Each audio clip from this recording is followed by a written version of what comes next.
Welcome to the My Crazy Office podcast with the authors of Working With You Is Killing Me, Working For You Isn't Working For Me, and Mean Girls at Work, Kathy Elster and Catherine Crowley. They are committed to helping you navigate the hardest part of any job, the people. And now, here are Kathy and Catherine. Hi, everyone. I'm Kathy Elster. And I'm Catherine Crowley, and welcome to My Crazy Office. And today we want to welcome our guest, comedian Jes Tom, who we heard at the Gotham Comedy Club, and we were both like, okay, get her in. You were so funny. Thank you. So how can people find out about you? So you can look me up on my website, which is www.jestom.com. That's JESTOMDOTCOM.com. So wrap your tongue around that one. We'll have it in the mailer anyway when we send it out. We'll have a link for you. Are you going to be at Gotham or any other comedy clubs soon? I'm starting to do more club shows these days. Hopefully I'm going to be doing a show, I believe, on July 25th at Broadway Comedy Club. I'm not totally sure about that, though. That might be a lie. Okay. If you check out my website. .com. All of that information is going to be there, and on my Facebook and Twitter, which are also under my name. Great, thanks. All right, so Logan, let's get to our first question. Mm-hmm. Right. I work in the customer service department of my company, but my office is in the billing department. I can overhear what they're doing, and I have learned that we overbill our customers as a business practice. Ooh. If the customer pays the bills, we are rewarded with office perks like pizza lunch on Fridays. If the customer challenges the overbilling, we say, "Oh, that's our mistake. We will correct that immediately."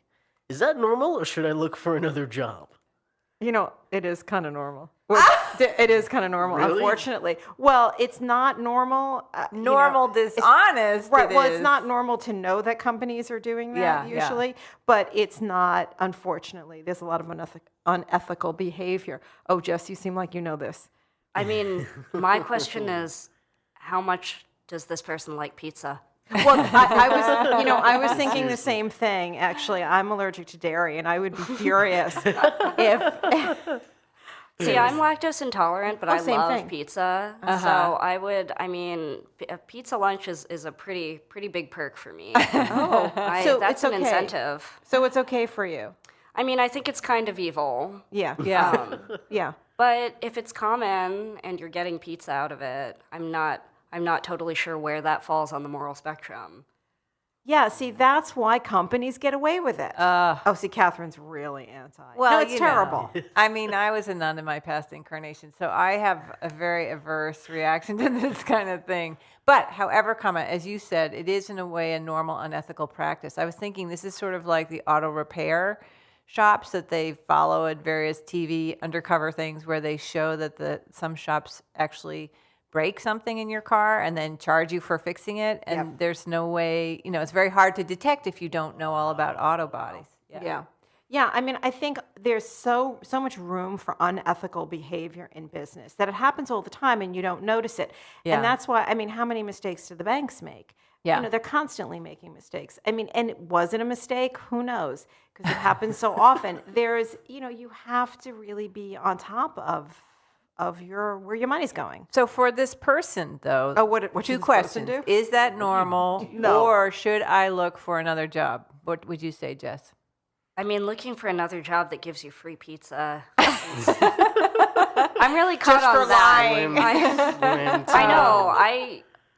If I could get pizza every time I lied, that I'd probably be a much more dishonest person. See, that's the problem. In a way, why this company can do it, the employees are behind it. No, I think if you feel you're working for an unethical company, then you can't work there. Yeah. Then you have to look for another job. I mean, I've been in this situation of I knew I had to leave. You did? Oh yeah, I would work for a company that was unethical, and I had to. The minute I understood that, I had to leave. Right.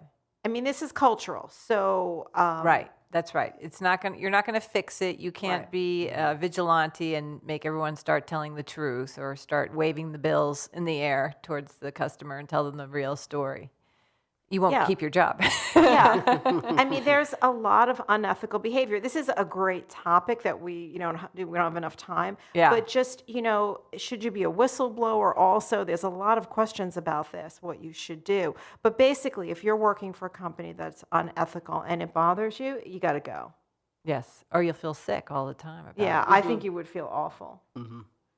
And there's grades to unethical. People have they have different tolerance. Yes. It's interesting, not every, Well, my God, I mean, Enron and many other corporations, there can be an agreement, right? You can slowly erode the moral code of anything, really, if you just convince each other that it's okay. Right. And, what is unethical to one person is perfectly normal to the next. There's really unethical behavior. There's really no laws about it. There's standards, but, this kind of stuff happens. So, all right. Oh, yeah, I know. I don't like talking about it either. All right. Let's just go to the next question. I just want everyone to figure that one out on your own. Exactly. I have a new job in a public relations firm. I really like the work I'm doing. In PR, we have many social events to go to. In this new job, everyone brings their significant others to these events. In previous jobs, that was frowned upon. I'm not comfortable bringing my partner to my business events. I do not think it's anyone's business to know my partner. How do I gracefully get out of this without looking odd? Ooh. Yeah, that's uncomfortable. That's really uncomfortable. I mean, I don't really get that why it's sort of mandatory. Yes. Well, again, using the term you use, it's a cultural. Well, they're saying that it's kind of standard that for this company, right? That's part of this company's cultures. We bring our mates. Yeah. That is kind of complicated. Well, I mean, I work at a sex shop. So, I mean, it's hard for me to tell what looks odd at a work social event because honestly, I could bring a partner wearing a full body latex outfit and a leather dog head on a leash, and everybody would be like, "Great, good, you're here." Yeah, that's right. Yeah, right. Okay. But I think actually that's a really good point. It has to do with the company that you're in, right? Absolutely. And I think the scary thing, perhaps for someone who's feeling more private about their personal life, is they don't know. Well, one thing is they may just want that privacy. It's a boundary thing, but also they may fear being judged. If they brought someone in a latex suit with a, what was it? With a leather dog head. Leather dog and head. you should dress for the event. Right, you do have to dress for the event. No, but I think this is a personal boundary issue. And my question also is if culturally this is the organization, there may be other things you don't like about the company. Like they just might be a company that's not a good cultural fit for you. Yeah. I don't know, but that's something you have to ask yourself. I would not like they that. overbilling is one of the next Well, ones. they probably are. And is there pizza at these social events? Yes. What were you saying, Kathy? Well, I think companies that do this, they consider these events to be perks. So therefore, you get to bring your significant other, you get a free drink, you get a free dinner, you get to go away, you get, and I'm thinking of some of our clients that do that. They allow significant others to come. But then everybody does know your personal life, and then they get to buddy up to your partner. And what if that partner is temporary? Yeah, the whole thing to me is really none of their business. Well, honestly, That's a good point. But can you say, like, for example, my partner, who's a wonderful person, does not like socializing, would not want to go to these events. If I knew, okay, look, my husband doesn't want to come, is there a way that one could say that? You're always good at saying things tactfully, Kathy. Well, see, I think if everybody does it and that's what's accepted, you might be very uncomfortable working for that kind of a company. Right, no matter what. Right, so we just went to a social event and I brought my husband. Were you uncomfortable that I didn't bring Cliff? Yeah. No. You didn't feel like a third wheel? No, but here's another thing. This is giving everyone much more information than they need. I was single for so long that I went to everything by myself. And actually, that was one of my questions with this, is if you're a single person and you work for this company and they say bring your partner, you're going to bring your dog or, This is my cat, Mr. Fluffy. Also, exactly my fish. What if your partner is private? Like, what if you're experimenting or you maybe have a lifestyle that you really don't want anyone else to know? Yeah. That's problematic to me. So in a way, this company is probably not very big. Yeah. Is assuming that everybody is heterosexual, I think, right? Or has only one partner. Wow. You're right. I wish we had like some button I could press to like sound effects. Ding, ding. That's really true. So, Yeah. I mean, as the world is moving towards everybody being honest, this is a little. I still think there could be some wiggle room because what she's saying, or he's saying, whoever it is, they're saying, in this new job, everyone brings their significant others to these events. So it's not, that's what they do. I actually think you could probably approach your boss or the head of the company and just say, I notice that this is a practice, but chances are I wouldn't be doing this. Is it problematic? Yeah, and Because it's not written in the policy. And I'm it's thinking just about, habit. I have friends that don't have a significant other, and they don't feel too good about that right now. Right. So how would that feel? So it is kind of odd. Are they doing like three-legged wrestling? Why do they? No, races. Whoa, I don't know what three-legged wrestling would be. But They wrestle after they race. Exactly. So at your Takes two to tango. at your job at the sex shop, do they have events that you would go to? Yeah, we do have events and parties actually, but there's no sort of protocol for who gets brought, who comes along. We actually did have an event that was like a bring a +1 thing. Yeah. But again, it was like people wearing assless chaps and really the leather dog head went around. It wasn't really something where people where my boss might be like, this isn't what I was expecting. I think this is entirely inappropriate for You're this not situation. being normal here. I know, exactly. Yeah. Exactly. So my view is a little bit skewed. Yeah, I think it is.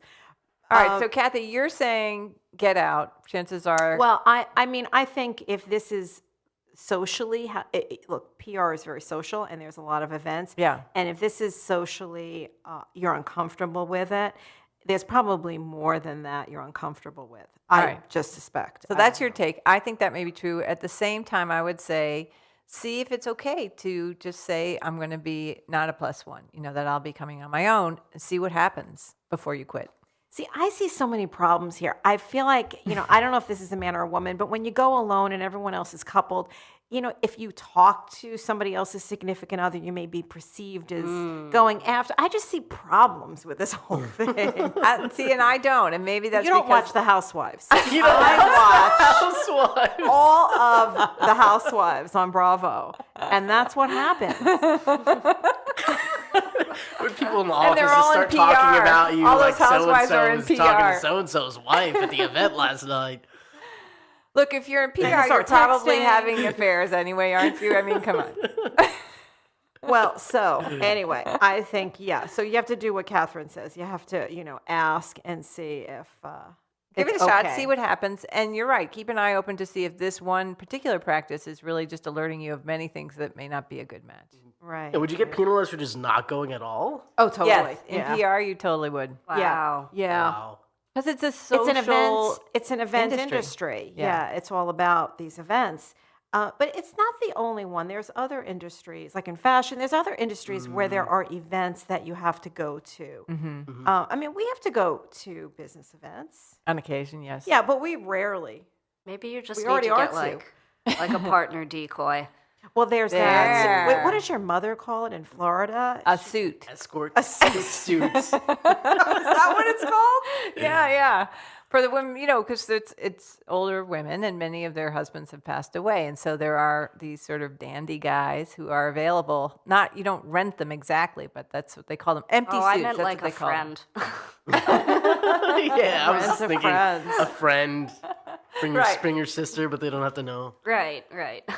Wasn't there a movie like that with Deborah Messenger? Yes. Yes. What was it called? I can't remember what it's She called. rented this escort to piss off her sister. And anyway, it was a very good movie. Did it work?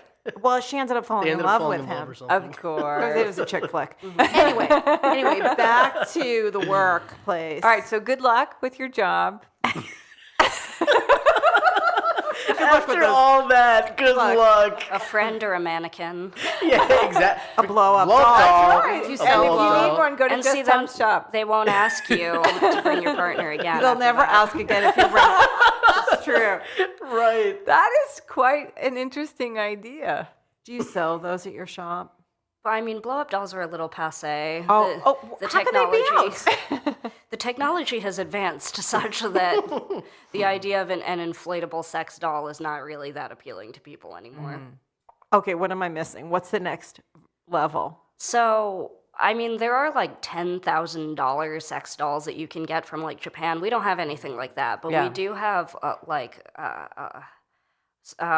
sort of this cyber skin, which is this soft, realistic material like butt and genitals set that essentially serves the same purpose as a blow-up doll would, but it's just like part of it, and it doesn't take up as much space and feels a lot less like a water wing. So it's like having an iPhone instead of a whole computer. Just it does what you need it to do. Sort of. If an iPhone was an extremely heavy